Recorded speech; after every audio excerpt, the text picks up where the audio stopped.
Assalamualaikum warahmatullahi wabarakatuh. Alhamdulillah wa bihi nasta'in. Ashhadu an la ilaha illallah wahdahu la syarika lah. Wa ashhadu anna sayyidana Muhammadan abduhu wa rasuluh. Wa nusalli wa nusallim ala hadzal nabiyil karim Sayyidil Mursalin wa ala alihi wa sahbihi ajma'in. Amma ba'd. Ayyuhal mu'minun ittaqullah. Usikum wa iyaya bitaqwallah faqad fazal muttaqun. Muslimin dan muslimat, mudah-mudahan dirahmati Allah Subhanahu wa ta'ala. Di dalam sebuah hadis riwayat daripada Umar bin Al-Khattab radhiyallahu anhu, kata dia, ista'zantu an-nabiy sallallahu alaihi wasallam fil umrah fa'adhina li wa qala la tansana ya ukhayya min du'aik. فقال كلمة ما يسرني أن لي بها الدنيا.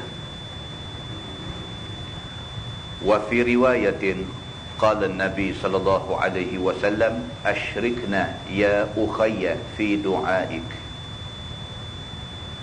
أو كما قال. hadis sahih riwayat Abu Daud dan At-Tirmizi. Seorang sahabat baik Nabi, nama dia Umar Al-Khattab radhiyallahu anhu, berkata, kata Sayyidina Umar, ista'zantu an-nabiy sallallahu alaihi wasallam fil umrah. Satu hari aku minta izin kepada Nabi sallallahu alaihi wasallam untuk pergi buat umrah.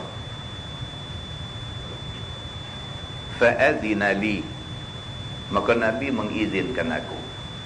Ini adab lah.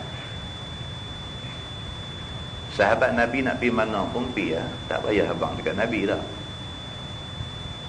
Tapi adab para sahabat Nabi ni, minta izin dulu dekat Nabi.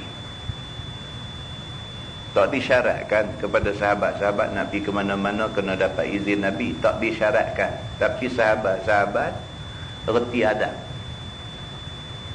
Nabi ini bukan sahaja guru dia, bahkan Nabi SAW ini Nabi dia, contoh ikutan dia. Maka Sayyidina Umar Al-Khattab berasa macam nak pergi buat umrah. Dia minta izin kepada Nabi SAW dan Nabi bagi izin pada dia. Waqala Nabi SAW, bukan sahaja Nabi bagi kebenaran kepada Sayyidina Umar pergi buat umrah, bahkan Nabi kata pula dekat dia, Nabi kata, la tansana ya ukhayya min du'aik. Nabi kata, wahai saudaraku, jangan lupa bila kamu sampai di sana, doakan pada kami. Tuan-tuan boleh bayang macam mana hidup zaman Nabi dulu. Macam mana hidup sahabat-sahabat Nabi. Tadi bahagian awal hadis ni tadi dia cerita sahabat hormat Nabi. Sayyidina Umar nak pergi ke Mekah, nak buat umrah, minta izin dulu dekat Nabi, hormat Nabi. Nabi pula tunjuk balik hormat kepada sahabat. Nabi kata dekat Sayyidina Umar, la tansana ya ukhayya min du'aik. Wahai saudaraku, jangan lupa kalau kamu sampai di sana nanti, dalam doa, doakan kami. Sahabat pun beradab dengan Nabi, Nabi pun beradab dengan sahabat dia. Maka masyarakat yang hidup zaman Nabi SAW, hidup mereka sangat sejahtera. Berbanding dengan kita lah ni tak ada. Hormat ni tak ada. Mati. Hormat dalam masyarakat kita ni, budaya hormat dalam masyarakat kita dah mati. Tak usah cakap orang lain. Mak pak sendiri kita dah tak ada hormat. Tak usah cakap orang lain. Guru kita, pernah mengajak kita dulu. Hari ini kita boleh cerca dia. Dia mengajak kita sekolah rendah dulu. Hari ini kita boleh cerca dia. Kita tak ada rasa hormat pada guru. Maka budaya hormat menghormati sudah mati dalam masyarakat kita hari ini. Maka dengan kerana tu, ikut mulut nak jadi macam mana. Maka orang Melayu pun kata, kerana mulut santan binasa, kerana mulut badan kita binasa. Zaman Nabi SAW, budaya ataupun adab hormat menghormati ini hidup segar. Bila Sayyidina Umar minta izin nak pergi ke Mekah, nak buat umrah, Nabi bagi izin. Nabi kata pula dekat dia, wahai saudaraku, jangan lupa kamu sampai di sana esok, dalam doa kamu masuk sekali doa minta selamat kami. Nabi minta Sayyidina Umar doa selamat dia. Patut Nabi doa keselamatan untuk sahabat-sahabat. Tak, Nabi sebagai tanda respect, sebagai tanda hormat kepada sahabat, Nabi kata ke Sayyidina Umar, kamu doa kepada Allah minta selamat kami. Sayyidina Umar Al-Khattab bila dengar Nabi kata lagu tu, faqala, kata Sayyidina Umar, kalimatan ma yasurruni anna li bihad dunya.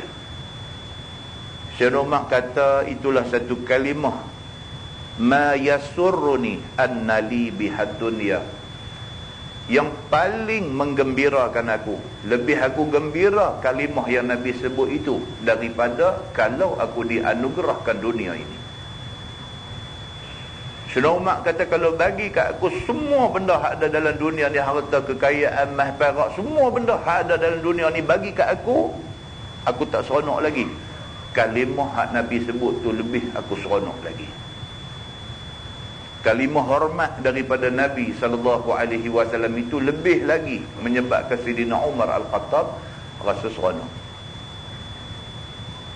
Muslimin dan muslimat yang dirahmati Allah sekalian, kita pernah dengar nama Anas bin Malik, seorang sahabat Nabi yang dan 10 tahun berkhidmat kepada Nabi. Bila Nabi hijrah daripada Mekah mai ke Madinah, Nabi sampai di Madinah, orang sambut Nabi ni tak tahu macam mana. Punya seronok orang-orang Madinah ni sambut kedatangan Nabi SAW. Orang-orang Madinah ni apa ada nak bagi ke Nabi belaka. Apa ada nak bagi ke Nabi. Ada duit nak bagi duit ke Nabi. Ada apa barang dia sayang di rumah dia nak bagi ke Nabi. Macam-macam orang, macam-macam benda yang dia bagi kepada Nabi. Mak kepada Anas bin Malik ni tak ada apa nak bagi ke Nabi. Dia orang susah. Suami dah tak ada. Yang ada kat dia anak seorang. Anak dia Anas bin Malik, masa tu umur 10 tahun. Dia pergi jumpa Nabi. Mak dia ni pergi jumpa Nabi. Dia kata, ya Rasulullah, dia kata, aku tak ada apa nak boleh bagi ke kamu. Dia kata, cuma aku ada anak seorang, inilah anak yang aku paling sayang. Aku bagi ke kamu, aku nak kamu terima dia menjadi khadam kamu. Anas umur 10 tahun. Daripada umur 10 itu dia berkhidmat kepada Nabi sampai Nabi wafat, umur dia 20 tahun. Dia mati umur 100 tahun. Sisa-sisa hidup dia masa ujung-ujung umur tu, dua benda yang dia tak boleh lupa. Satu, kenangan dia masa mula-mula jumpa Nabi. Yang kedua, kenangan yang ada dalam hati dia semasa dia melihat hari Nabi mati, Nabi wafat. Dia tak boleh lupa dua benda ni. Hari pertama dia tengok Nabi, hati dia penuh. Masa tu umur baru 10 tahun. Mata dia tengok aja Nabi, hati dia disiram kegembiraan. Dia tak tahu pasal apa, dia sangat gembira bila tengok Nabi. Kegembiraan tu sampai dia nak mati waktu umur 100 tahun, dia masih duk ingat lagi. Dan yang kedua, kenangan hari Nabi wafat. Nabi wafat hari Isnin 12 Rabiul Awal. Pada hari itu dia di antara orang yang sempat pergi ke rumah Nabi SAW. Bila sampai, orang buka aja tirai, dia nampak rupa Nabi sebelum Nabi wafat. Dia nampak rupa Nabi. Orang angkat Nabi bagi duduk, dia kata rupa Nabi, kulit Nabi putih seputih kertas yang tak ditulis dengan apa-apa dakwah. Putih bersih. Kemudian orang suruh keluar semua sebab Nabi dalam keadaan nazak, Nabi nak rehat. itulah mata dia jamak rupa Nabi penghabis sebelum Nabi wafat. Sampai dekat dia nak wafat, dia pesan. Dia kata, kalau aku mati, dia kata, tongkat, ada satu tongkat kecil Nabi bagi ke dia. Dia pesan, dia kata, tolong kebumikan dia bersama dengan tongkat yang Nabi bagi ke dia. Dan orang tunaikan hasrat dia. Tuan-tuan tengok macam mana sahabat sayang ke Nabi, dan bagaimana Nabi SAW sangat sayang kepada sahabat-sahabat dia. Kita ambil iktibar daripada hadis yang kita baca. Mudah-mudahan kita tak boleh buat semua, kita boleh buat sikit pun jadilah. Daripada apa yang biasa dibuat oleh para sahabat Nabi ridwanullah alaihim ajma'in. Mudah-mudahan mukadimah itu memberi manfaat kepada kita semua, insya-Allah. Kita menggunakan kitab Baharul Mazi jilid 1.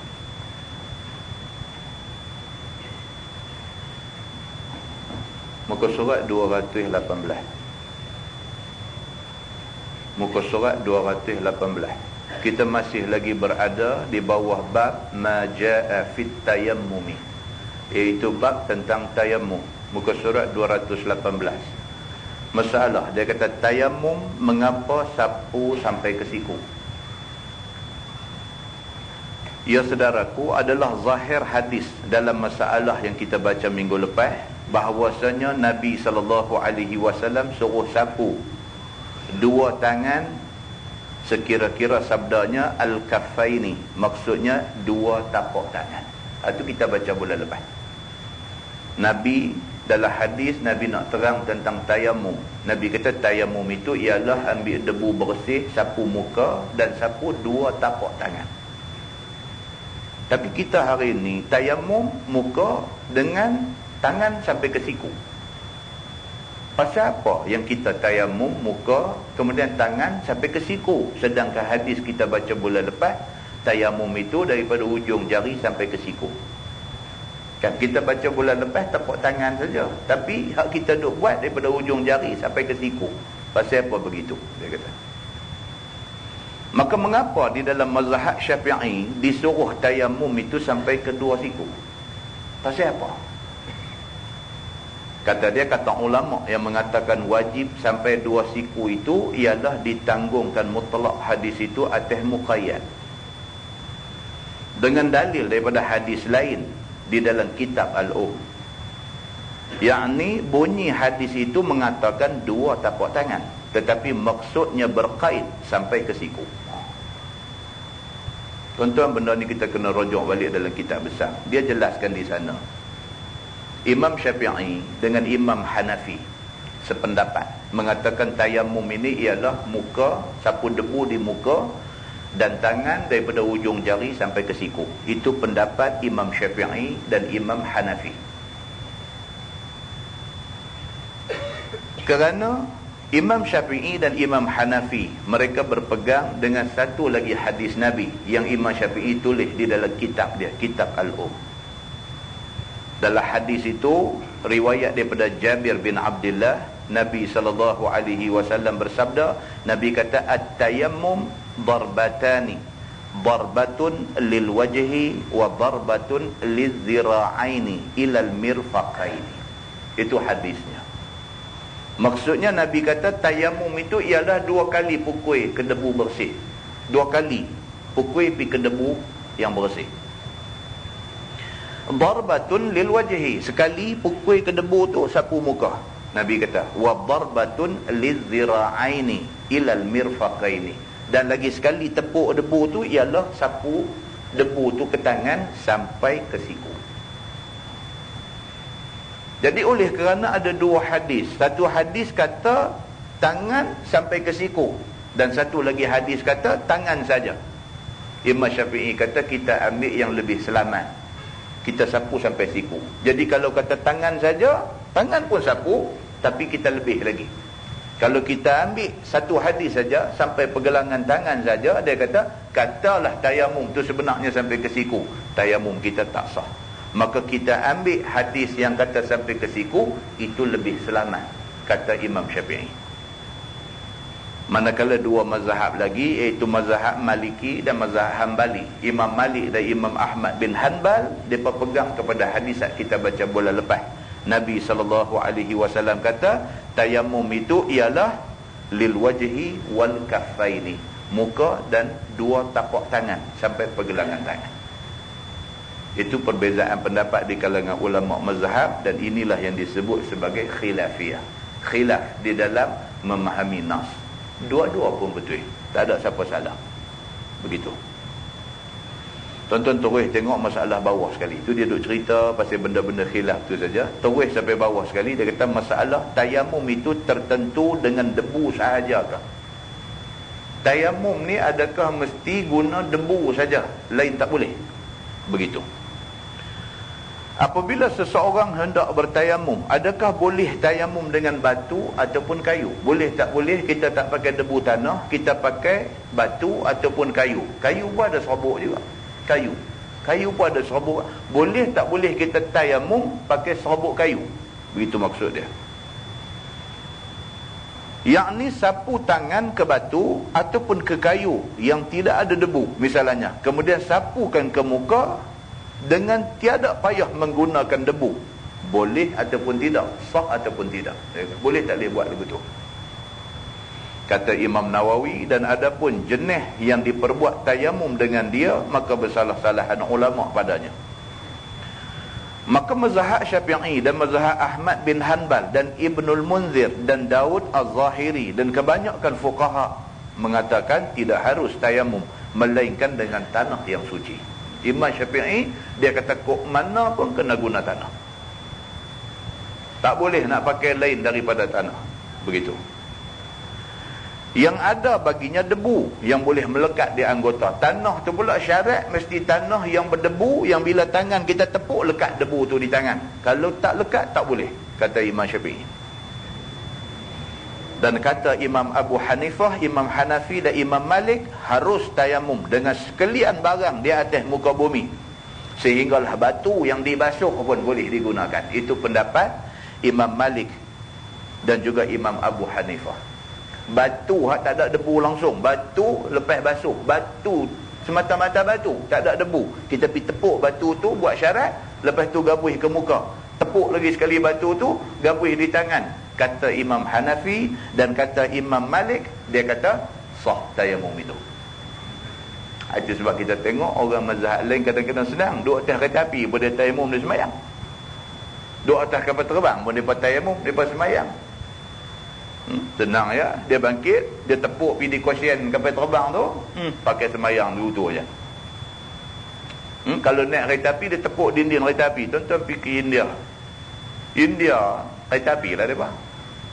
Duduk kat atas kereta api tu, mereka nak semayang, tepuk dinding kereta api aja. Mana ada debu tentu. Dia tepuk buat syarat aja, dia sapu muka, dia tepuk buat syarat, dia sapu tangan. Tengok saat kita kebin semayang lah. Pasal apa? Pasal mazhab dia membenarkan benda itu. Tapi dalam mazhab Syafi'i ketat tentang masalah ni. Dia kok mana pun dia mau kena ada debu. Debu pula, debu tanah. Debu tanah tu pula kena hak jenis tepuk lekat debu di tangan. Kalau tepuk tak lekat tak mau juga. Ketat sikit.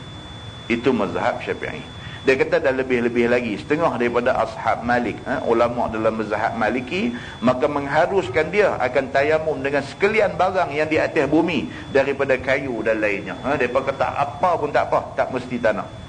Dan diriwayatkan daripada Malik pada salju itu dua riwayat, dan telah berjalan Al-Auza'i dan Sufyan Ats-Tsauri kepada harus tayamum dengan salju dan tiap-tiap barang yang di atas muka bumi. Dia kata guna salji pun boleh buat tayamum. Itu pendapat sebahagian daripada ulama dalam mazhab Maliki. Begitu masalah. Dia kata tayamum dan kelper akan debu yang ada banyak di tangan. Kelper dia kata. Kak lamparo kelper, kelepiang lah. Dan ni bahasa Torai ke apa ke dah, saya tak tahu. Dia tulis gitu. Tayamum dan kelepiang akan debu yang banyak di tangan. Kita dah tepuk dah tangan kita pergi ke debu tu, lekat banyak. Takkan kita nak lonyai muka kita dengan debu yang banyak tu. Jadi dia kata boleh tak boleh kita kelepiang pergi buang sikit. Hak mana yang lekat banyak di tangan tu, kelepiang bagi buang sikit, boleh tak boleh? Apabila seseorang itu bertayamum dengan debu yang suci, maka ditepuknya akan tangannya ke atas bumi. Maka debu itu pun banyak amat melekat di tangannya. Maka buatlah sebagaimana ini. Kata Imam Nawawi, sunat kelepiakkan tangan itu apabila berhasil atas tangannya debu yang banyak. Imam Nawawi kata kalau buh-buh di tanah tu debu lekat banyak, kelepiak buang setengah, dia kata. Supaya tinggal ia sekira-kira rata pada anggota juga, biar lekat debu nipis di tangan gitu cukup. Dan kelakuan kelepiak itu ialah dengan menghantukkan sedikit-sedikit akan belakang tangan sahaja. Debu dah lekat banyak, tepuk ke belakang. Dia tak mau tepuk lagu tu, saat lagi debu tu jadi debu musta'mal. Dia tak mau tepuk ke belakang tapak tangan, bagi jatuh sebahagian daripada debu tanah yang lekat banyak di tapak tangan itu. Itu kata Imam An-Nawawi tentang kaedah tayamum ini. Tuan-tuan tengok dalam masyarakat kita kan, bila hak mati tu budak mandi mayat, lepas mandi mayat dia tayamum kan. Pasal apa yang tayamum tu? Pasal apa yang tayamum tu? Tak pernah siapa tanya pasal apa yang pergi tayamum tu. Tapi semua orang buat benda tu. Soalnya pasal apa yang pergi tayamum budak tu?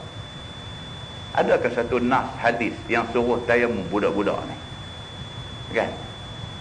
Kalau kata tayamum dia kerana ganti dia belum berkhatan, maka diandaikan tempat yang belum dikhatankan itu ada bawa najis.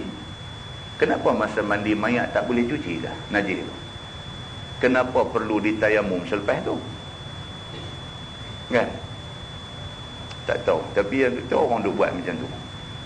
Kadang-kadang dalam masyarakat kita ni ada banyak benda yang dibuat tapi tak ada penjelasan. Dia panggil unexplained. Benda yang tak boleh nak explain pasal apa yang kita tahu orang buat lagu tu. Baik, dia kata masalah tayamum dan syarat sah tayamum. Maka tiadalah boleh tayamum itu dengan semata-mata tak ada air.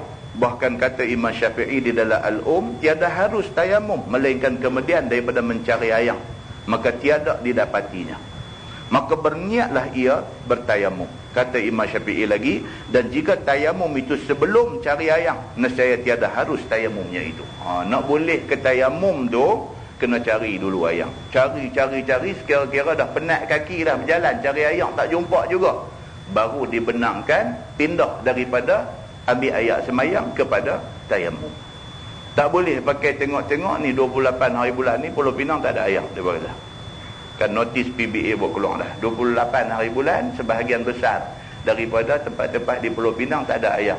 Jenuh pekat tayamum, tungging terbalik dalam tanah hari Ahad ni kan, daripada pagi bawa sampai pukul 9 malam. Dia kata Pulau Pinang air tak ada, pasal kerja penyelenggaraan paip-paip air apa atau kan. Kalau kes macam tu jadi, dia kata kita nak semayang, nak buat macam mana? Buka-buka pancok tak ada air, terus keluar pergi tayamum, tak boleh. Tak boleh macam tu. Kena pergi cari dulu. Kalau ada tempat lain yang ada air, kena guna air juga baru boleh semayang. Tak boleh semudah itu terus pindah daripada ambil air semayang kepada tayamum. Tak boleh. Pergi dulu tengok masjid ada tak ada air, tanya orang sebelah dulu ada tak ada air, tanya 2-3 pintu rumah apa semua, tanya air ada ke tak ada. Dah semua dah jawab tak ada, baru boleh pindah kepada tayamum. Begitu. Dia tak semudah tu nak boleh pindah daripada ambil air semayang kepada tayamum.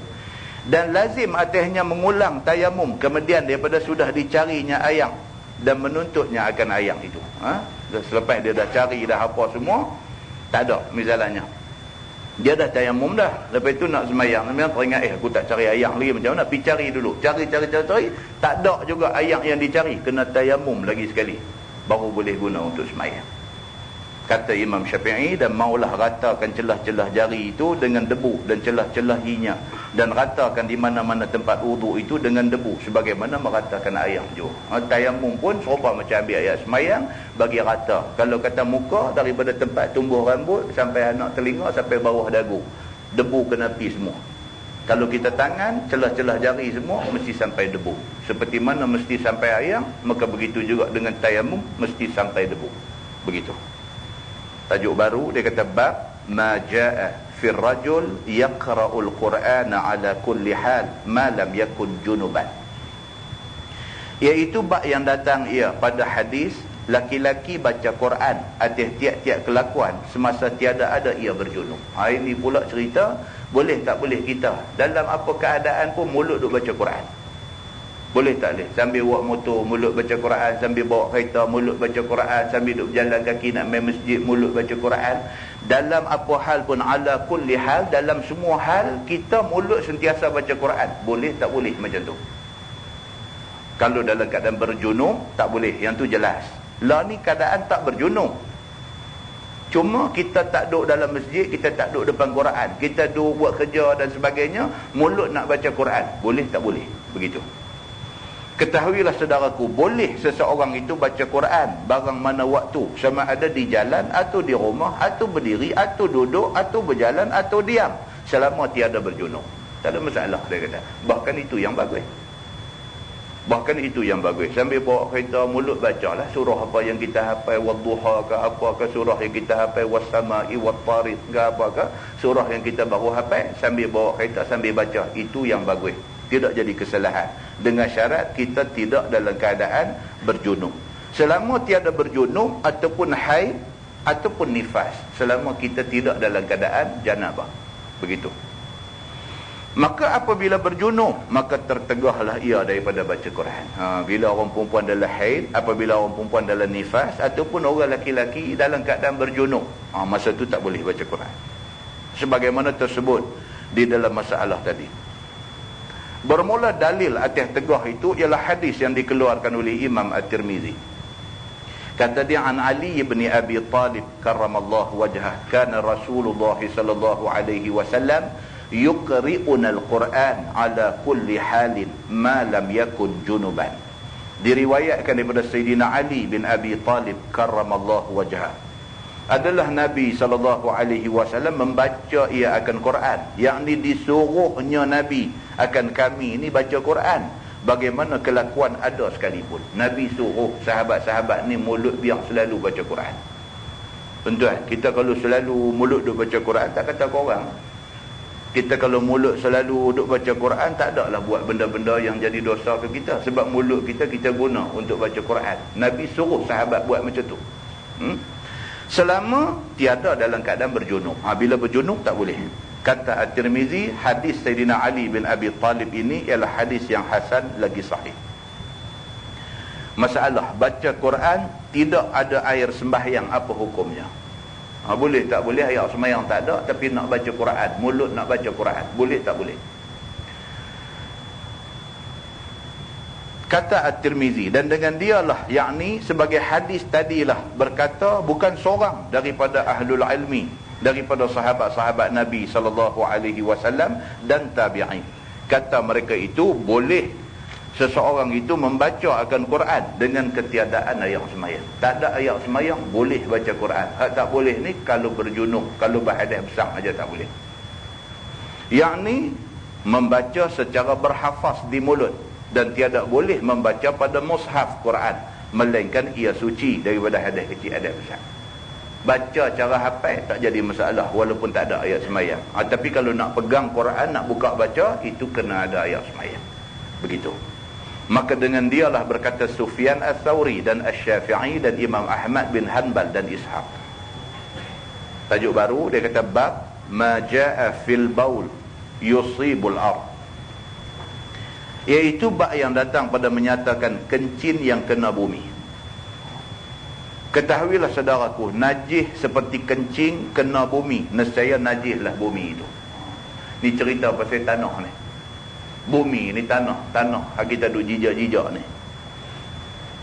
Satu orang mai beru pancuk kencing pergi di atas tanah tu, maka tanah tu jadi najis. Pasal apa? Pasal tanah tu sudah kena najis, maka tanah tu menjadi najis, dia kata. Itu jelas, dia kata. Maka menyuci akan dia tiadalah susah. Tak susah. Satu orang pergi baru kencing pergi atas tanah tu, tak payah panggil bulldozer mai duk korek tanah tu, pindah pergi ke lain apa semua, buh tanah lain tak payah. Dia ada cara nak cuci dia. Hanya tuang air dari atasnya sampai habis tanah itu mengisap airnya dan hilang akan sifat najisnya, maka sucilah bumi itu. Satu orang pergi kencing atas tanah, beru kata kencing, sedangkan tanah tu saat lagi kita nak guna buat tempat semayang raya. Semayang raya no, atas tanah no, semayang. Kan? Penuh masjid ni.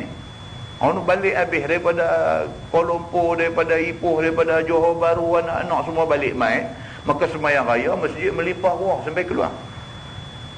Tak ada kita nak pihak empat tikar nak semayang, mai satu kamjat mana ke, beru kencing tu. Anda pernah dengar perkataan kamjat? Orang belah Penang, dia keluar marah ke orang, dia kata kamjat lah. Dia kata ni satu kamjat mana pula pergi buat kerja lagu ni. Kamjat ni kira tak terpakai punya kaki lah. Kamjat, kan? Mai satu orang dia sudah beru kencing tu. La ilaha illallah, kita kata yang kita nak buat di tempat semayang raya, dia pergi kencing tu macam tak ada pancong, kita ada propret. Tak payah macam tu. Dia kata mudah aja cara nak cuci dia.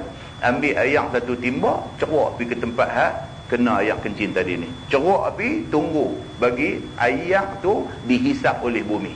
Bila air tu jerat masuk dalam bumi, maka dia anggap bumi itu sudah bersih. Begitu. Maka demikianlah beberapa masalah yang bercawang-cawang dari hal bumi kena najis ini. Sebagaimana dapat dilihat kemudian daripada menerangkan hadis yang dikeluarkan oleh Imam At-Tirmizi. Dia kata fasal bumi kena kencing dan cara menyucinya. Dengarlah hadis ini. An Abi Hurairah radhiyallahu anhu qala dakhala a'rabiyyun al-masjida wan nabiyyu sallallahu alaihi wasallam jalisun fa shalla. Maksud dia diriwayatkan daripada Abi Hurairah radhiyallahu anhu, kata dia masuk satu orang badui nama dia Dzul Khuwaisirah ke dalam masjid Nabi sallallahu alaihi wasallam di Madinah Al-Munawwarah, dan Nabi ada duduk dengan segala sahabatnya. Apabila masuk sahaja badui ini langsung semayang, dia akan semayang tahiyatul masjid bagi menghormati Baitullah itu. Kata Abu Hurairah radhiyallahu anhu, falamma faragha qala Allahumma arhamni wa Muhammadan wa la tarham ma'ana ahadan. Tuan-tuan cuba tengok. Maka tak kala selesai badui itu daripada semayangnya, maka berdoalah dia. Kata dia, wahai Tuhan aku, rahmatilah dan kasihanlah olehmu akan aku dan akan Nabi Muhammad sallallahu alaihi wasallam, dan jangan engkau rahmat akan orang lain. Dia kata. Dia kata badui ni. Kan? Nabi duduklah Masjid Nabawi, Masjid Madinah hak kita duduk pilar ni. Nabi duduk situ sama dengan beberapa orang sahabat. Mai badui ni. Dzul Khuwaisirah nama dia. Nama sudah masuk mai. Masuk mai semayang sunat tahiyatul masjid. Baguslah. Kan Nabi pun duduk dengan sahabat-sahabat, tengok, oh Syekh ni semayang sunat tahiyatul masjid, bagus.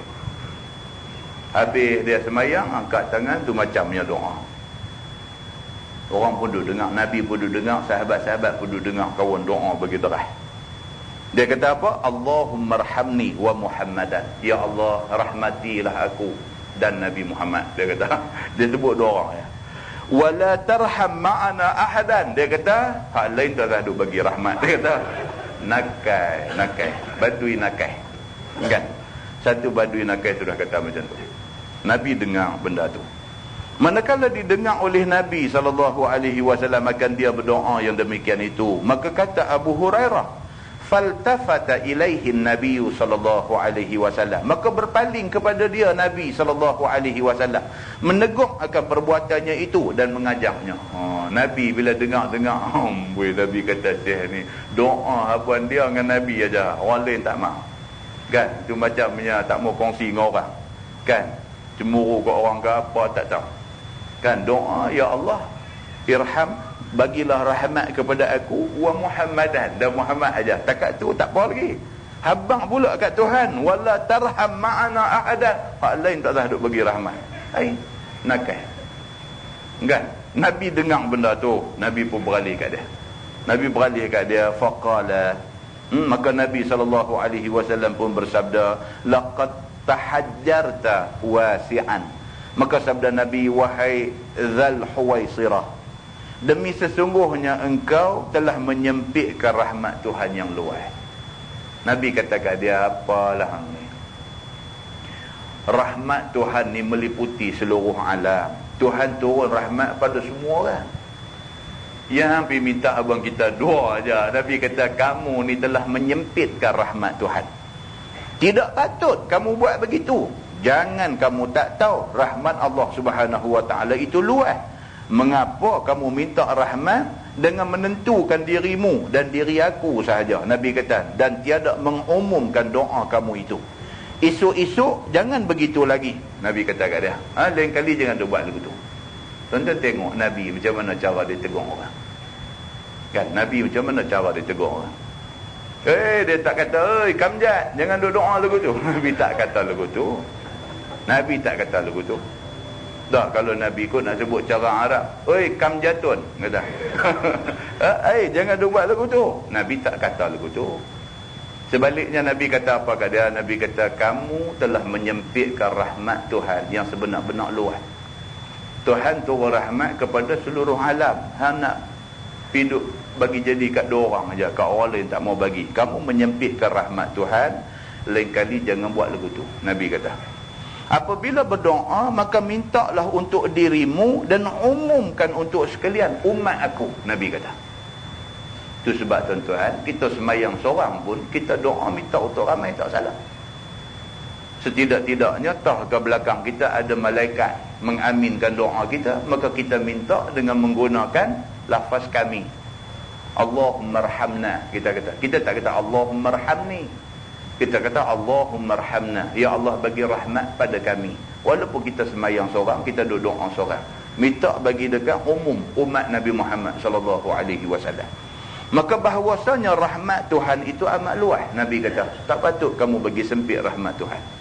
Maka kata Abu Hurairah radhiyallahu anhu lagi, falam yalbas an bala fil masjid pula dah. Dia kata, maka tiada berapa lama selepas daripada itu, maka ia, yakni badui yang duduk di dalam masjid itu, sudahlah pula ia membuat satu perkara pelik lagi, iaitu bangun dia pergi ke pinggir masjid itu, kencing ia.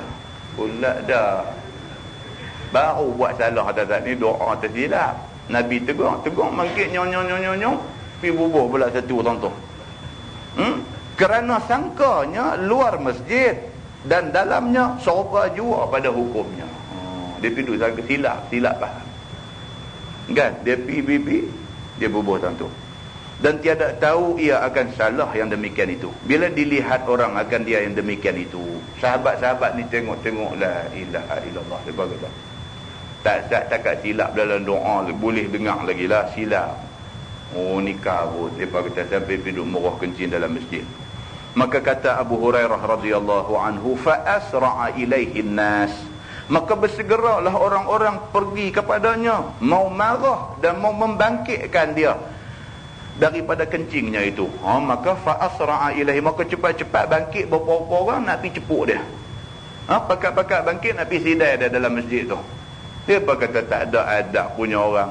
Mai pergi duduk di pinggir masjid, tepi masjid, pergi kencing tentu, maka bangkit beberapa orang nak pergi hantam dia. Apabila dilihat oleh Nabi SAW akan gempang orang-orang itu dan mau menyakiti ke atas badui yang sedang kencing itu. Nabi tengok bangkit dah kaki-kaki pukul ni nak pergi balon dia. Lalu sabda Nabi kata mah, artinya biarkan dia kencing. Nabi pula pergi kata lagu tu. Dia bangkit pergi nak hantam atas belakang dia. Kawan bagus punya tengah duduk ni nak pergi hantam, bangkit lagi dia bercamuk satu masjid aja noh dapat nak dobi masjid tu. Nabi kata mah, Nabi kata biar dia bagi habis dulu qada hajat dia. Jangan usik dia. Kerana kalau dibangunkan dia daripada kencingnya, sedangkan ia tengah kencing, maka boleh berseleler dan kena merata-rata kain dan pahanya dan berhicir-hicir merata-rata di dalam masjid tu. Dia kata hang pidut ni, dia tengah dia tak lagi habis kain baju dia, habis satu masjid nanti berselerak dengan najis. Nabi kata jangan duk buat lagu tu. Nabi kata, dan pula kalau dia bangun pun tidak pula tertegah lagi masjid itu daripada kena najis kencing tu. Kalau hampa pergi stop dia tengah dia duk kencing tu pun ayat kencing kena dah di masjid tu. Lah ni daripada kena satu tempat, daripada kena banyak tempat, biar kena satu tempat saja. Nabi ni cerdik tuan-tuan. Dalam keadaan kelam kabut tu, Nabi masih boleh buat keputusan yang bijak. Itu sebab tuan-tuan, kita pun kena bijak. Dalam apa situasi, kita kena cepat membaca situasi dan bertindak sesuai dengan situasi. Nabi SAW kalau nak kira kan, duduk dalam masjid, hampir tepi masjid kencing, tunggu lagi. Kalau apa ada di tanah, ada kasut, punggai kasut dulu. Kalau tak ada, pergi ambil pelepah nyong, sidai atas belakang ke apa. Ada orang, dia akan ingat macam tu. Dia ingat lah tu mau selesai semua benda. Ada orang, dia akan berfikiran sekalut itu. Seperti mana sebahagian daripada sahabat Nabi. Lala tu bangkit, Nabi settle benda tu. Nabi SAW manusia bijak. Nabi kata jangan. Bagi dia selesai satu-satu benda dulu. Nabi kata. Dan lagi menyakiti dia akan menahankan kencingnya. Lagi pun dia tengah duk kencing hampa pi halau dia nak kena break mengejut ni satu pasal juga dia kata. Tak tahulah nak jadi lagu mana. Orang nak buang air tak boleh pun muka boleh biru. Nak buang air tak boleh, muka boleh jadi biru hitam legam. Ni duk tahan ni nak buang air tak boleh. Saya cerita berapa kali dah saya pergi Mekah tahun 97 buat haji. Dia pedang Arafah nak bertolak mai ke Muzdalifah nak mai ke Mina ni. Tuan-tuan tahulah, dengan aircon tak ada, ngapa tak ada, manusia duduk bangku hak patut 2 orang, duduk 3 orang. Hak celah-celah di antara kerusi balik sana balik sini tu, celah-celah tu patutnya laluan orang berjalan, dia pakai timbun bed dan jadi macam dinding, nak bagi bergerak pun tak boleh. Dalam keadaan macam tu, pula duduk jalan nyot, aircon tak ada, apa tak ada, hangat tak tahu nak abang. Dalam keadaan macam tu, ada satu orang tua tu, dia tak boleh tahan, dia nak buang air, dia tak boleh tahan, nak bangkit pun tak boleh. Kau celah-celah bangku tu, beg orang timbun tinggi macam mana dinding tu, nak bangkit pun tak boleh. Tapi dia tak boleh tahan, dia duduk gagah tahan tu, muka dia pun tengok dah kesianan. Dua abang kat Arab dari babah tu, lebih abang kok Melayu dia tak erti, nak abang kok Arab kawan ni tak erti. Itu kan duduk cucuk pinggang ustaz lah, duduk depan dia. Dia kata, ustaz tolong abang saya tak boleh tahan ni. Kita kata dia, kalau abang pun dia tak pergi turun. Sebab dia dah diberitahu oleh depan tu, kata hang jangan buka pintu baik. Hilang seorang pun hang jawab. Dia nak buka, nak pergi turun. Turun buang air tang mana ke, cari tak jumpa lagi, dia nanti kena. Dia tak akan pergi turun. Tapi dah dia ni duduk cucuk pinggang kita. Kata, ustaz abang saya ni tak boleh tahan ni. Tak boleh tahan ni.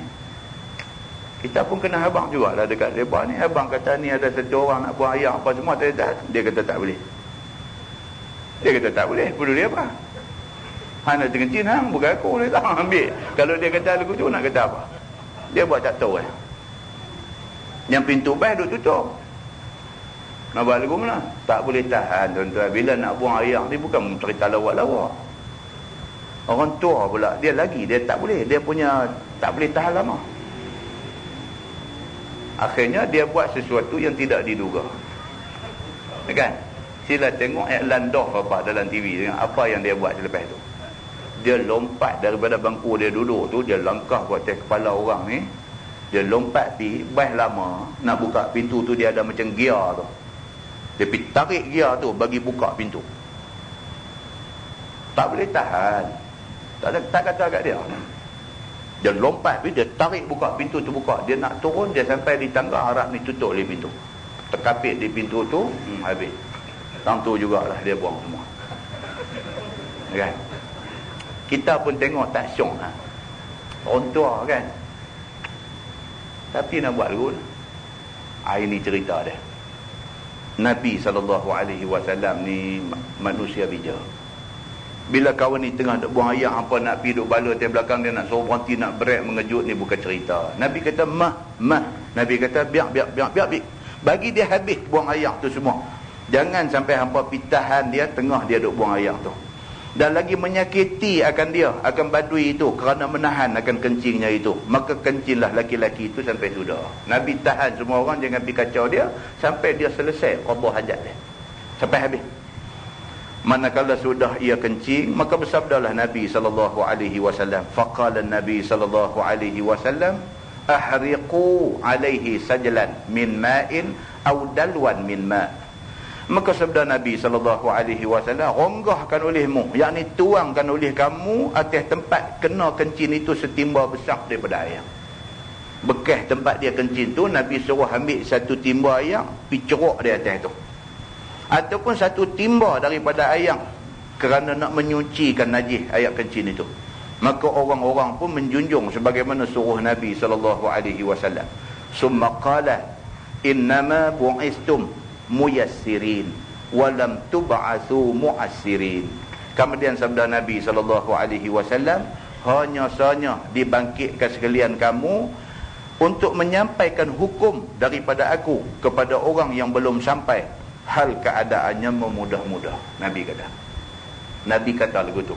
Nabi sebut dalam hadis tadi, innama bu'istum muyassirin, sesungguhnya dibangkitkan kamu semua untuk nak sampai Islam ini muyassirin, bagi mudah orang. Jangan bagi orang susah dengan Islam ni.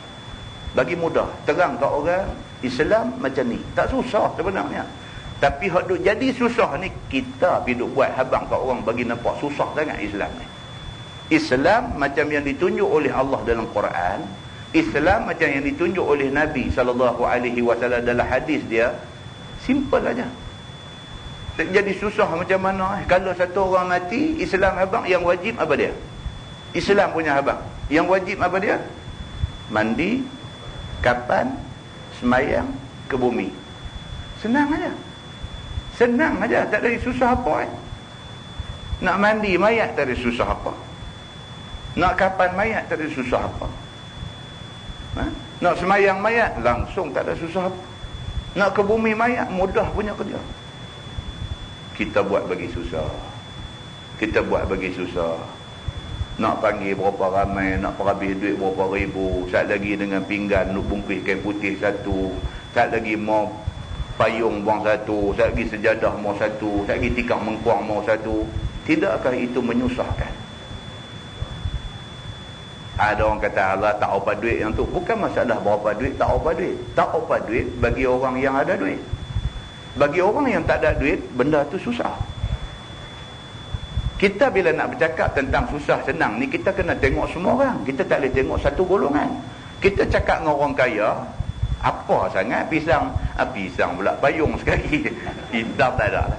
Payung sekali, apa sangat benda tu. Tapi bagi orang susah, tuan-tuan, baik.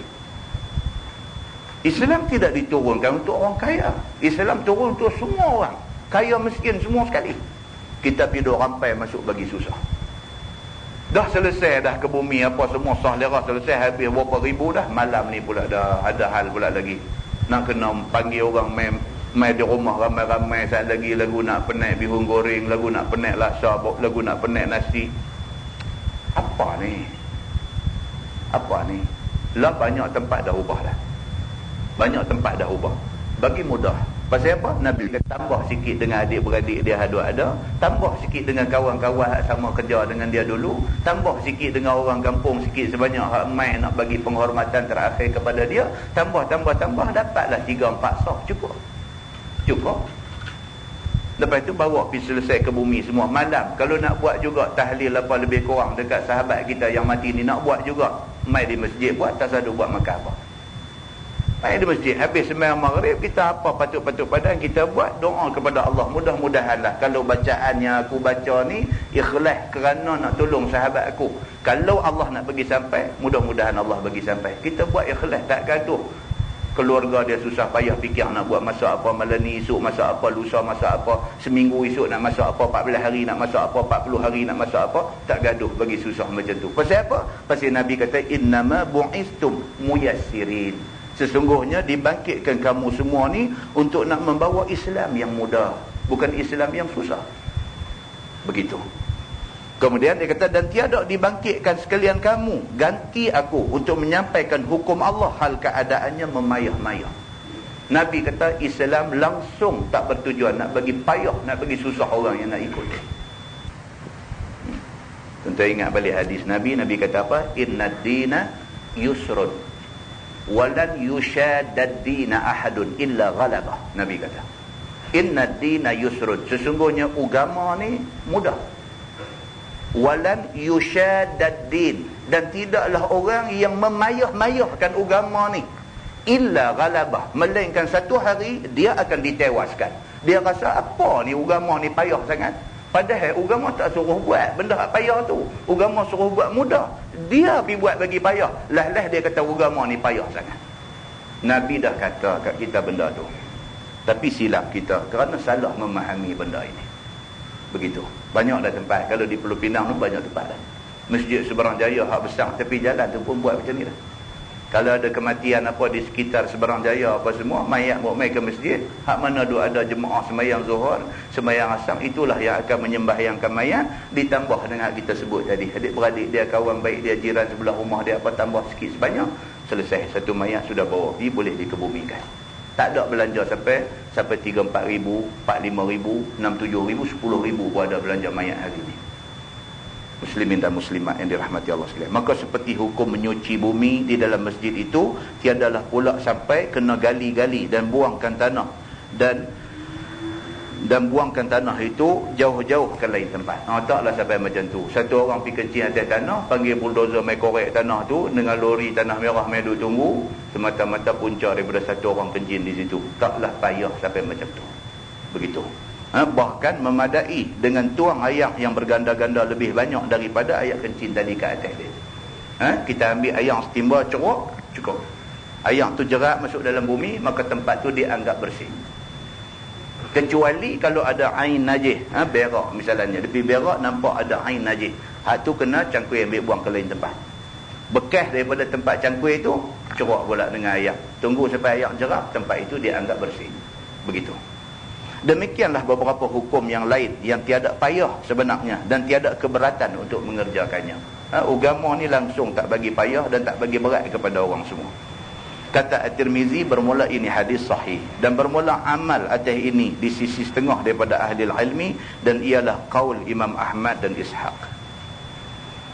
Masalah dia kata bumi kena kencing, bagaimana menyucikannya. Ini kita dah baca dah Ustaz. Maksudnya apa? Bila kena tu ambil air satu timba ceruk. Dia nak abang yang tu juga. Kemudian bawah lagi. Masalah dia kata bumi kena najis, turun hujan ke atasnya ataupun hilang sifatnya dengan sebab turun hujan itu, maka tidakkah suci bumi itu. Tempat tu ada orang pergi kencing. Tak ada kita nak ambil air ceruk, hujan mai. Hujan lebat mai. Bersih ke tak tempat tu? Dia kata kalau hujan tu lebat, tempat tu dia anggap bersih. Hujan lebat. Kira tempat yang tadinya ada air kencing tu, kena air hujan yang lebat, maka tempat itu dia anggap bersih. Dia nak abang yang tu. Turun bawah lagi. Masalah dia kata, permukaan bumi kena najis bangkai dan tahi dan seumpamanya, apa hukum dia? Kata dia, bumi kita yang dibuang ke atasnya bangkai ataupun diberak sehingga bercampur tanahnya dengan tahi kering dan dengan bangkai itu, bolehkah sembahyang di atasnya dengan tiada berlapis?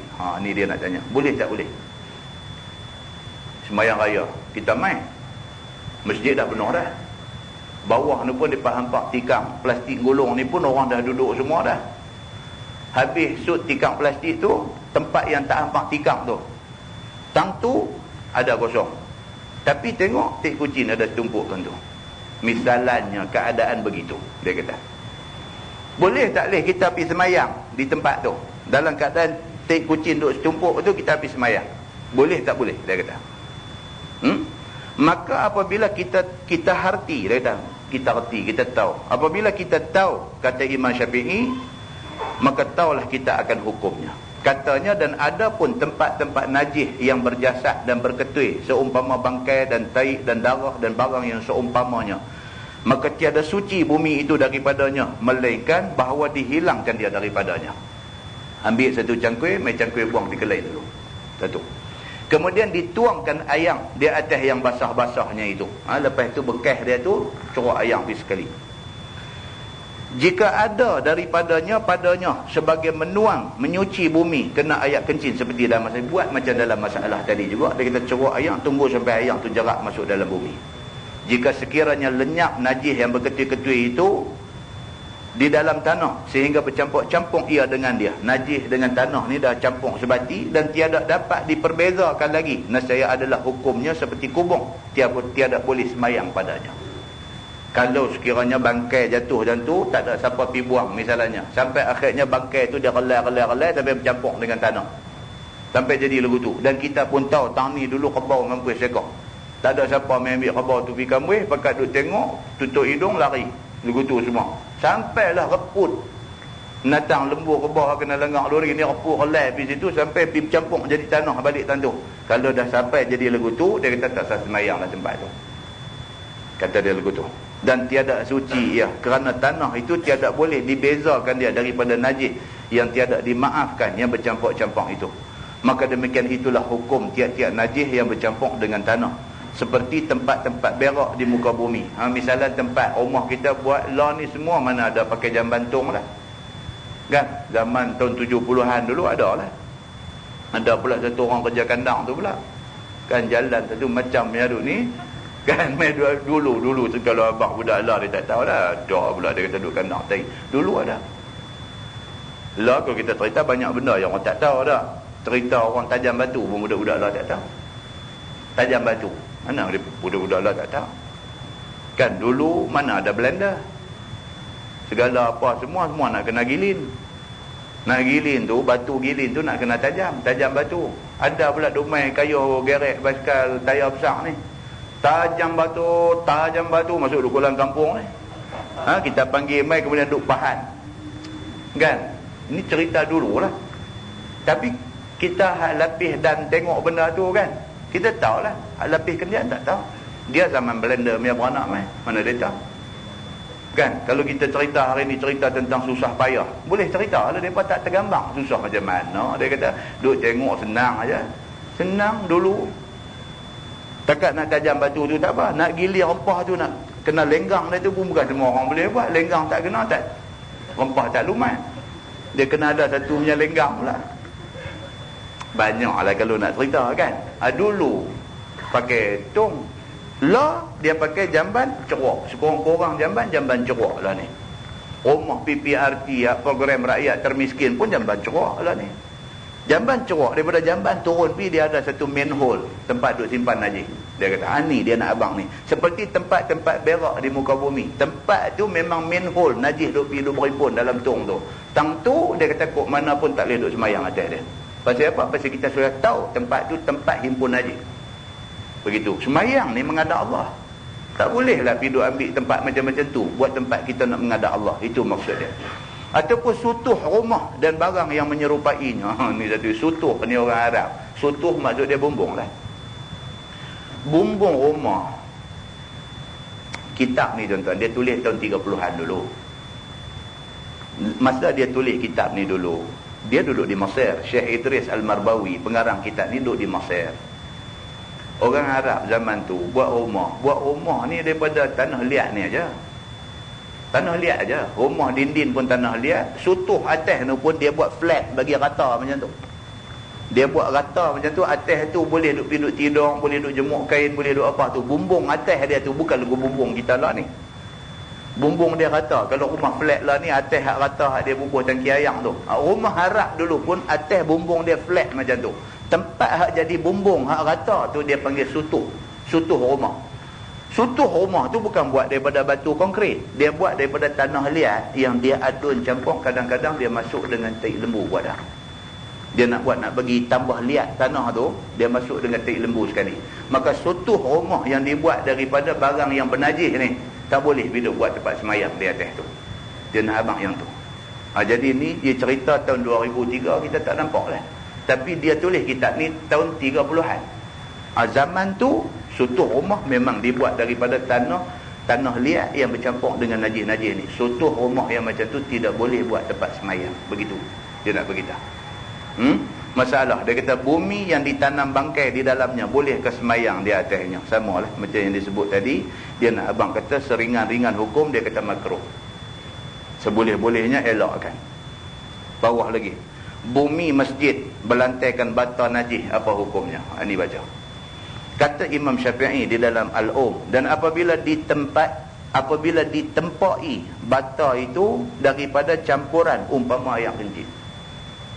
Bata ni kan orang kelang bata tahu lah, dia bakar bata tu daripada clay, daripada tanah liat. Tanah liat dia ambil buah dalam blong, jadi macam bata. Bata tu pergi bakar pula bagi jadi panas. Bila panas dia jadi bata tu kejap. Bata tu dia jual kat kita, kita ambil duk susun buat dinding rumah buat. Kalau sekiranya kita tahu bata tu masa peringkat tanah liat nak capung dulu, dia capung dengan air kencit. Benda boleh jadi tuan. Benda boleh jadi. Tuan kata itulah susah sangat. Rumah kita lah ni, kita panggil tukang Cina mai buat rumah. Masa rumah dalam pembinaan tu, ni kontrak dia buat rumah ni ikut dia. Dia berasa senang tang mana, tang tu dia settle semua. Dia berasa nak buang air tang mana, tang tu dia settle semua. Rumah mana ada pancok, mana ada apa lagi. Rumah dalam pembinaan. Ini maksud dia. Jadi dia nak abang kata bata-bata yang digunakan tu, dia kata bercampur dengan air kencit.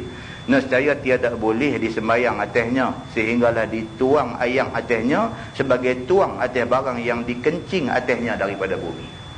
Itu sebab tuan-tuan, bila kita beli rumah baru, sebelum masuk duduk dalam rumah tu, basuh dulu satu orang. Basuh dulu satu orang. Ambil air, basuh dulu satu orang. Hilang was-was dalam hati kita. Kalau sekiranya ada apa najis-najis apa sebelum ni, kita dah basuh habis semua, selesai. Kalau sekiranya depan mata kita nampak, masa rumah ni dalam pembinaan dulu, lantai dah bubuh tile sudah, tapi pintu tak pasang lagi. Kita pi duk tengok rumah kita orang duk buat ni, pi tengok, bagus punya anjing duk landing tidur di atas lantai rumah kita. Kalau mata kita dah tengok benda tu, maka kena samak lantai kita. Samak satu round dulu. Sebelum masuk rumah, samak satu round dulu. Air tanah pi satu round, lepas tu diikuti dengan air bersih 6 kali lagi. Lepas tu lega. Kalau kita nak duduk pun dia tak ada nak jadi raplah dalam perut kita, duk ingat macam-macam tentang rumah ni. Ini agama ajar dekat kita. Dia kata, maka tiadalah aku suka bahawa dihampakkan dan dibentangkan masjid dengan dia. Masjid dia kata jangan, kalau sekiranya tak dibasuh bersih dulu, jangan pakai terus hidup guna buat tempat semayang begitu. Ataupun dibangunkan dan didirikan dengan dia, tak mau. Kalau tahu kata bata tu bercampur dengan najis, kita hidup guna dia sebagai bahan binaan masjid, tak mau. Dia kata tak bagus macam tu. Maka jika dibangunkan juga dengan dia akan masjid, ataupun dindingnya daripadanya, maka tiadalah aku tegah akan dia. Dan jika semayang seorang padanya, tiada pula aku tiada suka, dan tiada ada yang mengulang semayangnya. Tapi kalau sekiranya kita main duduk semayang juga masjid yang pembinaan dia macam-macam tu, semayang tu sah lah.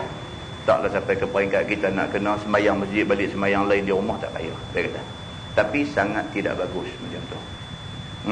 Baik, masalah dia kata bumi dan tempat sembahyang yang najis. Ni pun dia nak cerita benda yang sama lah.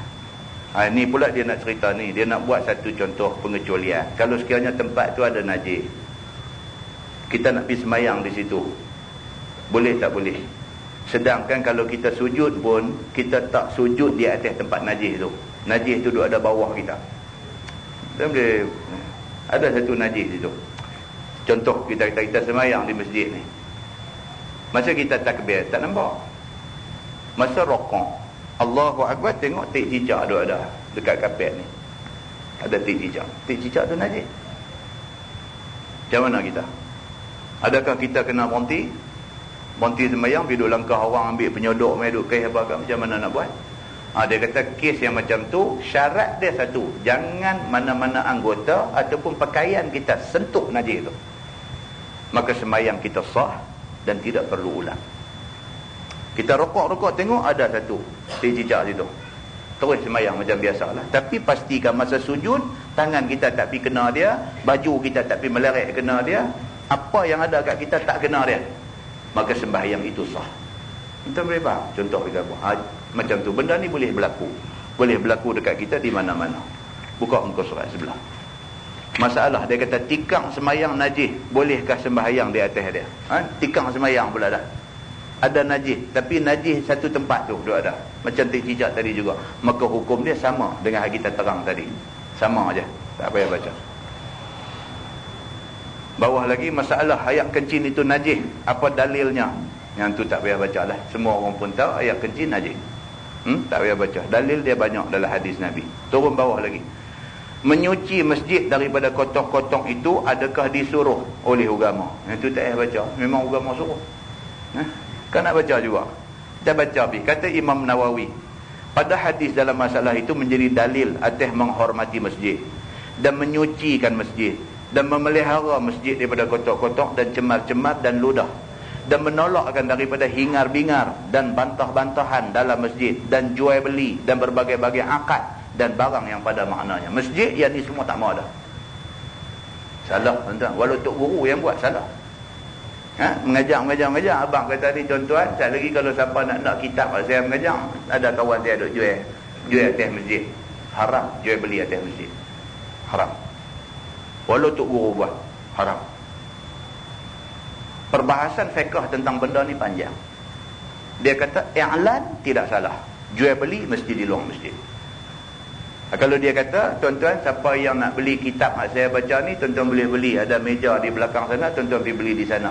I'lan tidak salah, dengan syarat jual beli tidak berlaku di atas masjid. Itu cerita dia. Pasal apa? Pasal nak menghormati institusi masjid. Tak mau masjid dijadikan market, orang boleh jual beli di atas dia, walaupun yang jual beli itu kitab ataupun minyak atar. Tak mau, jual beli itu dia tak mau.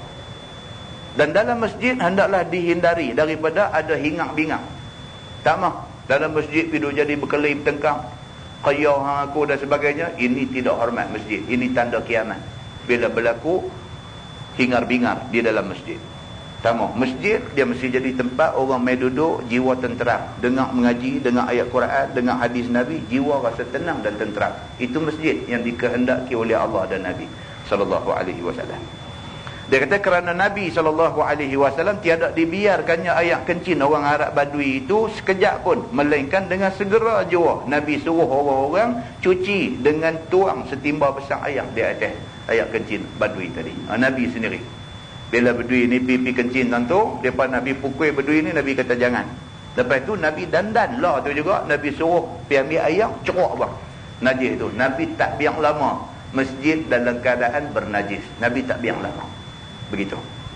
Masalah dia kata, bumi itu sucikah ia bertuang dengan air? Itu pun dia ulang tadi juga. Bila dah tuang air tu dah jerak masuk, suci tak suci? Suci. Bawah lagi, masalah air pembasuh najis itu suci ataupun tidak? Yang ni kita tengok. Dia kata apabila satu orang basuh dia akan najis. Okey, satu tempat ada najis ada bumi, satu orang dah pergi buang najis itu, ceruk air dah. Maka air pembasuh najis itu sucikah ia kemudian daripada dibasuhkan itu? Air ada bergenang tu, air tu suci ke mutan najis ke? Yang ni satu. Yang ni penting. Kadang-kadang kita pun duk was-was benda macam ni. Anak orang perempuan lah, khususnya orang perempuan, ada anak kecil, anak berak dalam kain lampin. Dia masuk pergi pancung, pergi basuh kain lampin anak berak ni. Dia dah jurui dah, keluar dah najis-najis daripada kain lampin tu, dah keluar dah. Dah keluar dah, dan najis tu pun dah pergi turun dalam lubang tempat nak drain air keluar pergi ke tangki main hole tu. Air yang ada lagi duk bergenang tu, najis kata najis. Itu ceritanya itu. Najis kata najis yang tu. Baik, kata Imam Nawawi, dan bermula ini masalah ada padanya khilaf antara ulama. Dan bagi ashab kita, bagi mazhab Syafi'i ada 3 wajah. Pertama, bahawasanya ia suci. Dalam mazhab Syafi'i, pendapat pertama dia kata air ada bergenang tu suci, tak dianggap najis dah. Kaki kita lepas tu pun tak kena basuh dah, boleh terus keluar daripada bilik air, kerana air yang kita duk pijak tadi, air ada bergenang tu, air tu dianggap suci. Yang kedua, dia kata pendapat kata air tu najis. Kalau kata najis, tak lagi kita kena basuh pun semua dinding lantai semua, basuh balik kaki kita semua baru boleh keluar daripada bilik air. Kalau tidak, kita bawa keluar air mutan najis, tempek pergi habis satu rumah pula. Yang ketiga, dia kata ada padanya tafsil, ada detail. Dia kata iaitu jika sudah bercerai daripada tempat yang dibasuhnya. Najis itu tadi dah bercerai dah daripada kain napkin nak kita basuh ni, dan dia pun dah masuk dalam lubang tu, tak ada dah air najis di kawasan tu, cuma yang ada air aja. Dia kata padahalnya menyuci ia akan tempat kena najis itu, maka ialah suci. Ketika itu air tu dianggap suci. Najis ada di napkin, jurus najis tu dah terkeluar dah daripada napkin ni, terkeluar, dan dia pun pergi masuk dalam lubang tu dah, pergi dah main hole. Tapi ayam duk ada lagi, duk bergenang kawasan tu. Tapi najis dah masuk lubang dah. Najis dah bercerai daripada tempat yang kita cuci. Pendapat yang pertama, dia kata kalau najis dah tak ada dah, tapi ayam masih duk bergenang di situ, ayam yang tak nampak ada najis ni, maka itu dia anggap suci. Satu. Dan jika sudah bercerai ia, padahal tiada menyuci dia akan tempat najis. Ini pula keadaan kedua. Dia dah basuh dah najis daripada napkin tu. Tapi najis tu tak turun lagi dalam lubang nak pergi ke manhole. Dia ada lagi dalam ayam haduk tabung tu, dia kata. Maka ialah najis. Pada ketika itu ayam haduk bergenang tu dia anggap najis, dia kata. Macam tu ya lah. Jadi maknanya kita cuci, najis dah turun masuk dalam lubang tu, dah pergi dah, ayam haduk ada tu dianggap suci. Tak payah nak was-was apa lagi. Begitu. Dan kata Imam Nawawi, dan ini, yakni yang ketiga inilah yang sahih. Tengok yang ketiga ni. Baik, dan khilaf ini ialah apabila bercerai ia, hal keadaannya tiada berubah. Ini semua tak payah baca.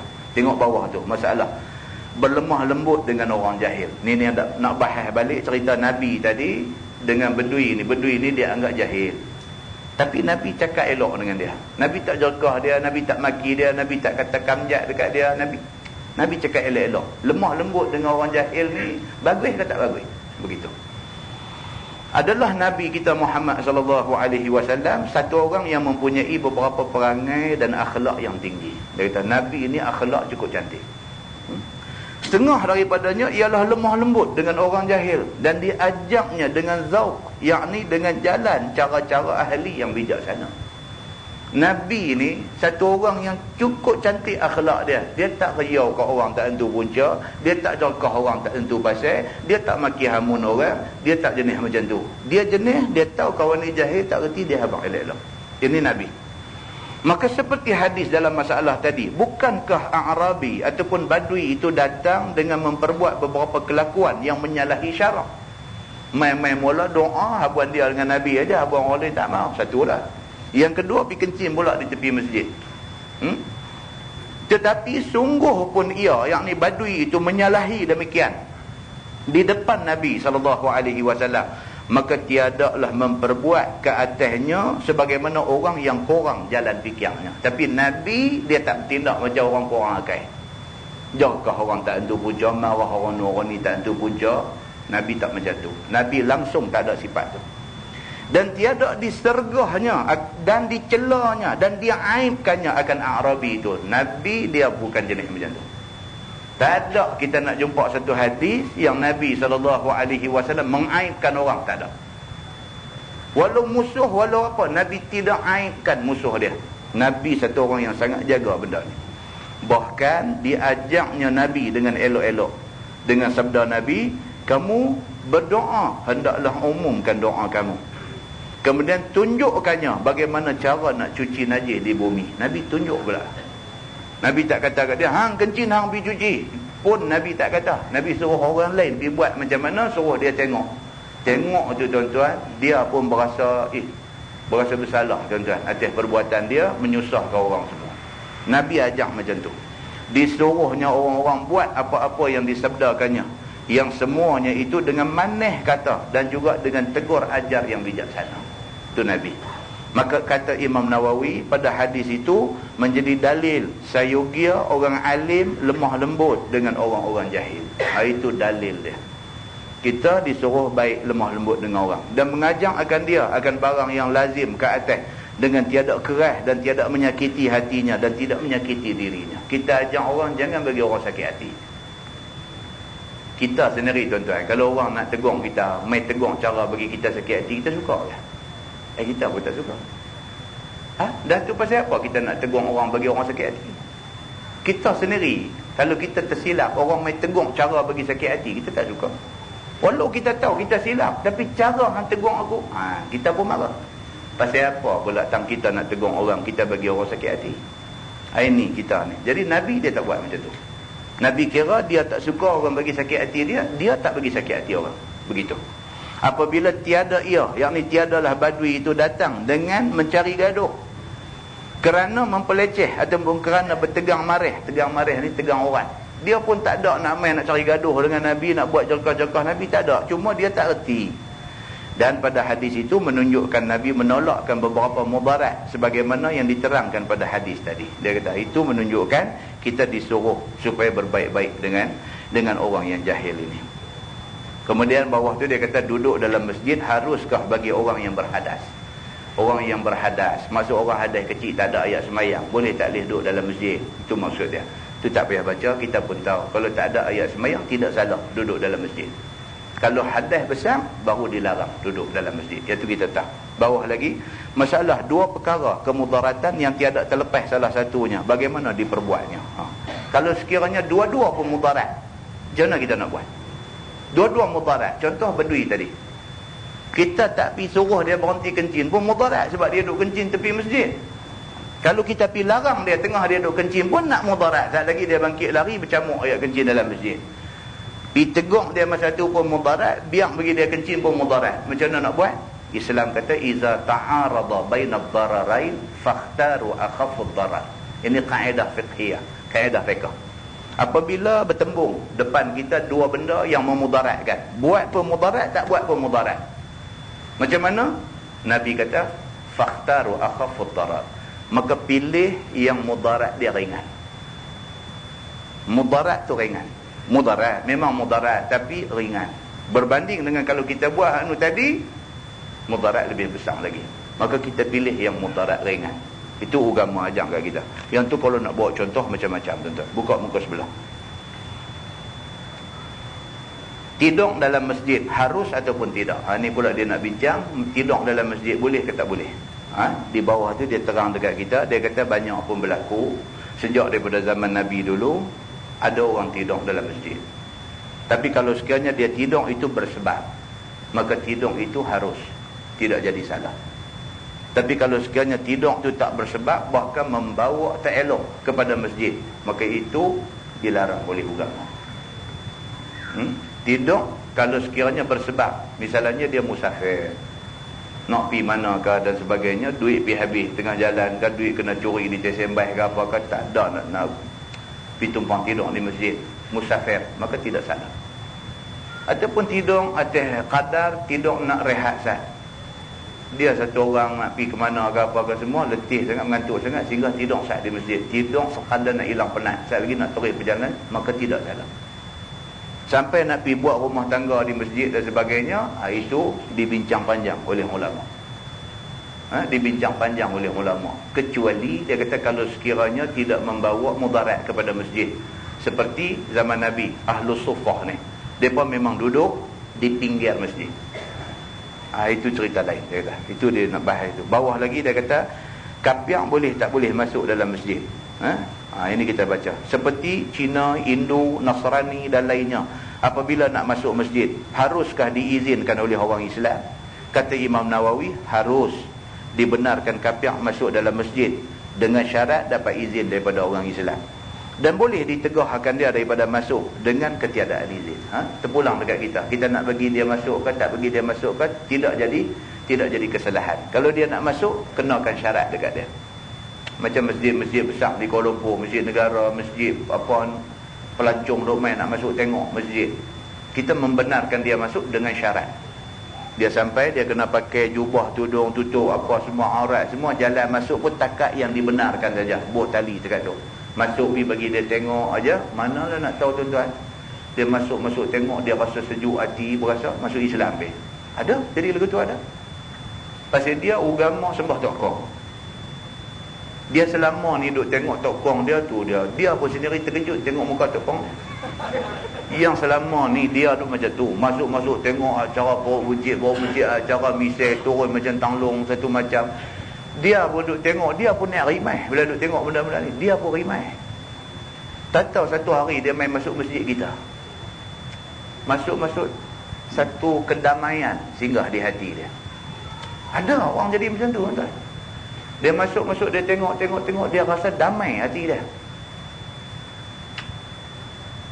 Lepas tu dia kira nak pergi masjid lain lagi nak tengok. Dia masuk tengok, tak ada satu tokong, tak ada satu patung, tak ada satu gambar yang disembah. Bersih. Masjid ni bersih tuan-tuan. Gambar pun tak ada. Aku kata nak sembah gambar pun tak ada. Patung lagi tak ada. Masuk bersih habis sangat, ada tulisan Quran aja, khat Quran aja ada. Tengok damai, rasa damai. Saya pernah cerita dulu satu orang di Kuala Lumpur, korporat kaya-kaya, duit banyak, tapi ketenangan tak ada. Dia tak tahu nak cari ketenangan ni. Dia try pergi cari di karaoke, tak dapat. Dia try pergi cari di pub, tak dapat. Dia try pergi cari di spa, tak dapat. Dia macam-macam, tak ada ketenangan ni. Tinggallah satu hari tu macam mana kan dia duduk tengok. Dia saja bang, tak boleh tidur. Keluar duduk melewat. Waktu pagi nampak orang duduk pergi masjid. Dia tengok orang duduk pergi masjid ni, dia pergi duduk tunggu, duduk tengok. Dia tak pergi sembahyang, duduk tunggu tengok. Tengok seorang-seorang berhenti motor, berhenti kereta turun. Seorang-seorang punya muka turun pergi sembahyang di masjid ni, muka bersih. Dia kata peringkat awal dia cuma tumpang ketenangan pada muka orang ni. Tuan-tuan boleh bayang berapa punya berserabut dalam perut dia. Dia tumpang ketenangan pada muka orang aja. Dia tengok muka kawan habis sembahyang ni, dia tumpang tenang. Sampailah satu hari dia pergi pegang kawan tu, dia cakap dengan kawan tu, dia kata tolong dia, macam mana ni dia serabut sangat. Dia jadi, kawan tu kata kat dia, tak ada ubat lain kalau nak hilang serabut ni melainkan sembahyang.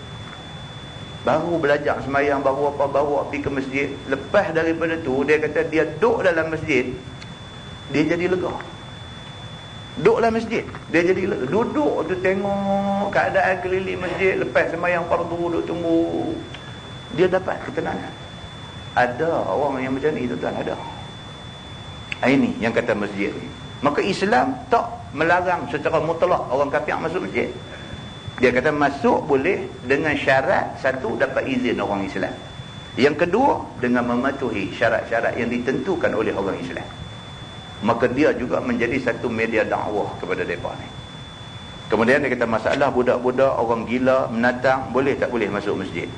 Kata Imam Nawawi, telah berkata satu jamaah daripada ashab kita, daripada ulama mazhab Syafi'i, makruh memasukkan menatang dan orang gila dan budak-budak yang belum mumayyiz ke dalam masjid jika ketiadaan hajat yang dimaksudkan. Saja-saja dia kata makruh. Bawa main apa? Menatang. Lah ni pelik-pelik. Orang lah ni pergi belah apa? Iguana. Tahu iguana? Bewak Amerika apa tu? Kala hijau, kala campur biru, mata lagu pakai eyeshadow apa tu, iguana nama dia. Ni buah atas bau ni berjalan, dia jadi tak ketahuan lagu tu. Ada orang lagu tu, saya pergi mengajar di Parit Buntang, ada satu sahabat tanya, dia kata ustaz,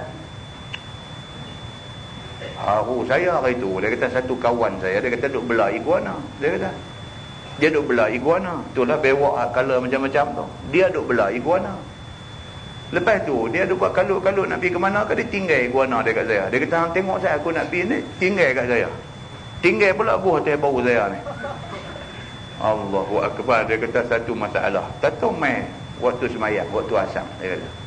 Dia ni pula jenis kaki sembahyang di masjid.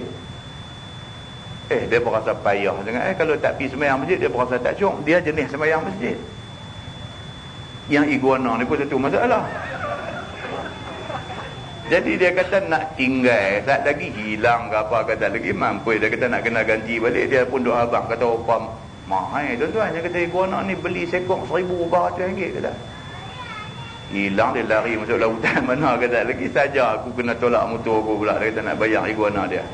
Jadi saya bawa pergi masjid. Dia kata iguana pun pergi masjid kan. Tu dia kata macam mana ustaz? Dia tanya, tuan-tuan benda ni boleh jadi dalam masyarakat pelik-pelik lah ni macam-macam boleh jadi. Kalau zaman Nabi dulu kita baca hadis, Nabi SAW biasa tawaf Kaabah dalam keadaan naik unta. Unta tu menatang lah. Unta tu menatang. Anta tu orang. Unta menatang. Kan? Nabi biasa tawaf Kaabah, Nabi naik unta. Ada. Jadi maknanya Nabi sendiri biasa masuk unta ke dalam masjid. Salahkah kalau kita masuk menatang dalam masjid? Itu perbahasan dia. Maka dijelaskan ni adalah hak kita tak mau baca dah ni. Dia jelaskan, dia kata apa? Dia kata Nabi SAW biasa naik unta ketika tawaf di dalam Masjidil Haram. Perbuatan Nabi itu sekadar nak menunjukkan harus bawa masuk binatang ke dalam masjid. Harus. Tidak bermakna sunat. Harus. Dia kata maksudnya tidak salah. Dengan syarat jaga jangan sampai dia membawa najis masuk ke dalam masjid. Itu perbahasan dia di situ. Jadi cerita sahabat iguana kita tadi, dia bawa pi itu tidak salah dengan syarat iguana tak ronok masuk dalam kain orang masa sujud. Tidak masalah yang tu. Baik, dia kata dan kerana bahawasanya Nabi SAW biasa tawaf ia di atas unta. Ada semua dia abang sini. Nabi biasa tawaf di atas unta. Maka tiada pula perbuatan Nabi menafikan makruh memasukkan segala binatang itu. Kerana bahawasanya Nabi SAW memperbuat ia akan yang demikian itu kerana menerangkan akan harusnya. Itu dia kata. Mana tak salah. Ataupun kerana menurut dengannya SAW tidak salah lah. Tapi sebaik-baiknya tak sah. Sebab benda ni semua dia tak boleh pelihara daripada najis. Orang gila dia tak boleh pelihara sebab dia pun tak waras. Budak-budak apa serupa tak boleh pelihara daripada najis. Duk pakai pampers apa semua, tak lagi bocong ke dalam masjid dan sebagainya. Menatang lebih-lebih lagi bukan masuk sekolah, tak erti apa, dia pergi berak dalam masjid dan sebagainya. Jadi untuk menjaga kesucian masjid, jangan sampai bawa masuk benda-benda ni. Masalah dia kata najis tidakkah haram masukkannya ke dalam masjid. Ni pun serupa perbahasan tentang binatang tadi. Masalah dia kata tu bara ba kat mim. Masa saya mengaji dulu ustaz saya tanya bara ba kat mim bunyi macam mana. Kita mengaji Arab, kita kata bi rabbikum. Bara ba kat mim kita kata bi rabbikum. Dah rupanya berbekam. Kan ejaan tu bara ba kat mim berbekam. Berbekam budak-budak lah dia bara ba kat David Beckham dia kata. Pula kan. Dah berbekam. Dan kencing di dalam masjid harus ataupun dia boleh tak boleh kita duduk bekam dalam masjid? Boleh tak boleh? Kata Imam Nawawi, apabila berbekam seseorang dalam masjid, maka tilik padanya. Iaitu jika ia berbekam dengan tiada ada bekas darah, maka haram. Dia pergi bekam kepala orang, dia tak siap dah tempat untuk nak buang darah kotong tu. Maka dengan kerana tu darah kemungkinan menitik dalam masjid, itu haram. Pasal apa? Dia sengaja nak biar bagi darah tu mengotori masjid. Itu tak boleh. Dan jika dititiknya darah ke dalam bekas, maka itu makruh. Kalau dia siap dah tempat tu, bekam, darah tu dia buat dalam bekas, dia siap, maka makruh. Maksudnya tak bagus juga. Dia buat delay, dia duk buat dalam masjid. Begitu. Dan adapun kencing dalam masjid di dalam bekas, maka padanya dua wajah. Bermula yang asah daripada keduanya haram. Ini satu macam yang duk buat botol apa pula, dia buang air di atas masjid, tak boleh. Pasal apa? Memungkinkan saat lagi dia bocong ke dia bertabung, tak mahu. Nak buang air, pergi keluar daripada masjid. Jangan duduk dalam masjid. Begitu. Kemudian masalah dia kata bertelentang dan unjuk kaki dalam masjid. Boleh tak boleh? Kita duduk dalam masjid ni, tidur landing, telentang lagu tu ke, duduk dalam masjid. Unjuk kaki, duduk picit-picit kaki, lenguh ke pada masjid. Boleh tak boleh?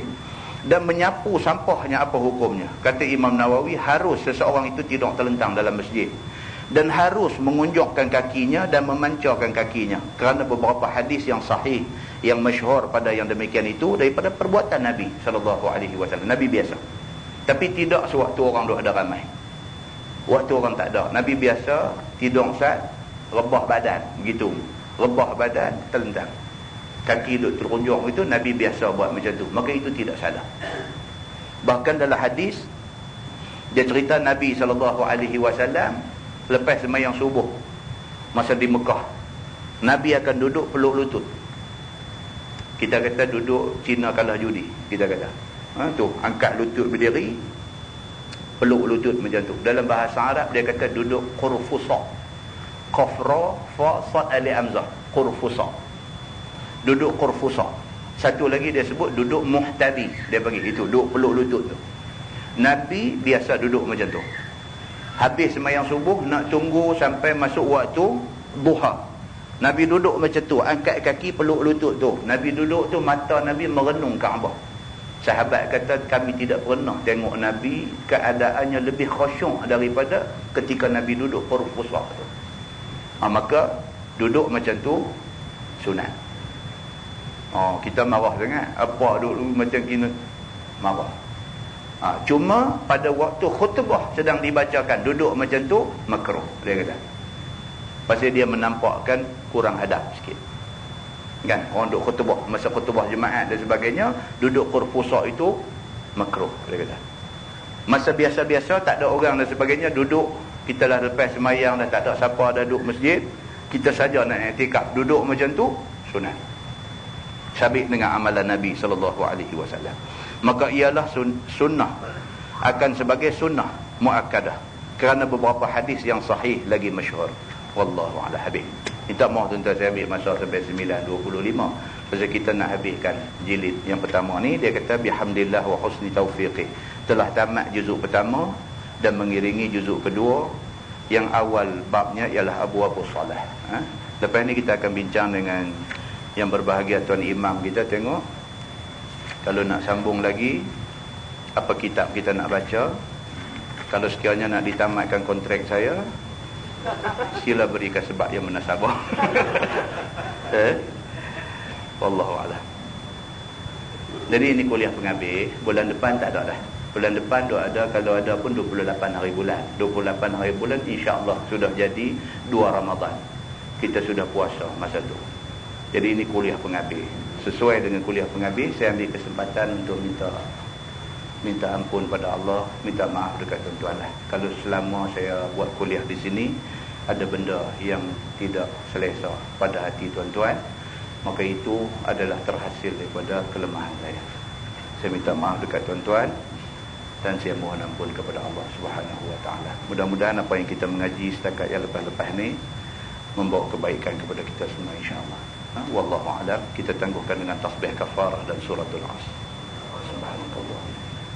Asyhadu an la ilaha illa anta astaghfiruka. Bismillahirrahmanirrahim. Innal insana illa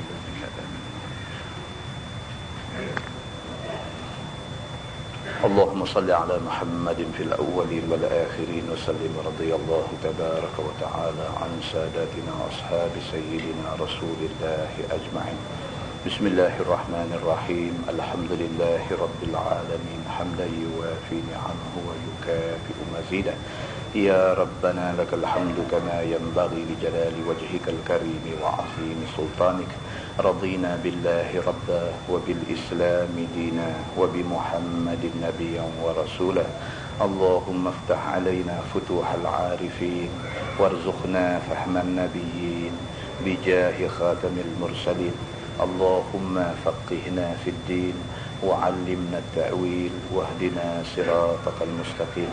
اللهم أرنا الحق حقا وارزقنا اتباعه وأرنا الباطل باطلا وارزقنا اجتنابه. اللهم اجعل جمعنا جمعا مرحوما وتفرقنا من بعده تفرقا معصوما.